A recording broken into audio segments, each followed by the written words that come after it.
का बजट सत्र 2026 देश की अर्थव्यवस्था के लिए बेहद महत्वपूर्ण मोड़ साबित होने जा रहा है। हर साल की तरह इस बार भी बजट से पहले संसद में पेश होने वाला आर्थिक सर्वेक्षण देश की आर्थिक स्थिति का पूरा रिपोर्ट कार्ड माना जाता है। यही रिपोर्ट है जो बताती है कि पिछले साल अर्थव्यवस्था कैसी रही, महंगाई और रोजगार पर क्या असर पड़ा और अगले वित्त वर्ष में विकास की दिशा कैसी दिखती है। इसलिए आज 29 जनवरी को जब वित्त मंत्री निर्मला सीतारमण ने लोकसभा में आर्थिक सर्वेक्षण पेश किया तो पूरे देश की नजरें इसी पर टिक गई। भारतीय संसद का बजट सत्र 2026 कल यानी 28 जनवरी से शुरू हुआ। राष्ट्रपति द्रौपदी मुर्मू ने अपने अभिभाषण में विकसित भारत, ब्लू इकोनॉमी और सरकार की नई उपलब्धियों का जिक्र किया। उन्होंने यह भी बताया कि भारत अब दुनिया का तीसरा सबसे बड़ा स्टार्टअप इकोसिस्टम बन चुका है। राष्ट्रपति ने सांसदों से अपील की कि वे राजनीतिक मतभेद भूलकर राष्ट्रीय मुद्दों पर एकजुट हों।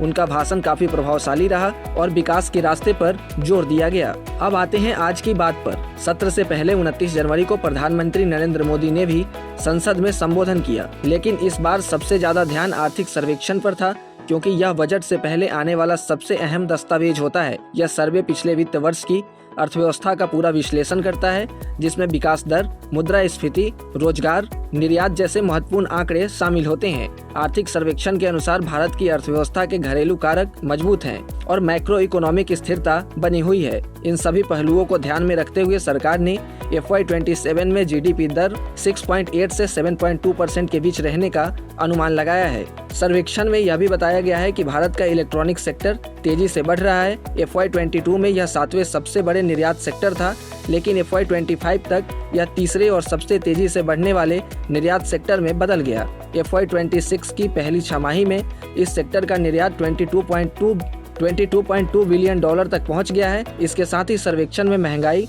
खेती किसानी की स्थिति और भविष्य में रोजगार की संभावनाओं पर भी जानकारी दी गई है। अब सभी की नजरें 1 फरवरी पर है, जब आम बजट 2026-27 पेश किया जाएगा। यह दिन देश की आर्थिक दिशा तय करने के लिहाज से बहुत अहम माना जा रहा है, क्योंकि बजट के बाद ही यह स्पष्ट हो पाएगा कि सरकार की प्राथमिकताएं क्या होंगी और आम लोगों की थाली में इसका क्या असर पड़ेगा। बजट से जुड़े तमाम अपडेट और शेयर मार्केट से जुड़ी तमाम जानकारी के लिए आप बने रहें गुड रिटर्न्स डिजिटल के साथ।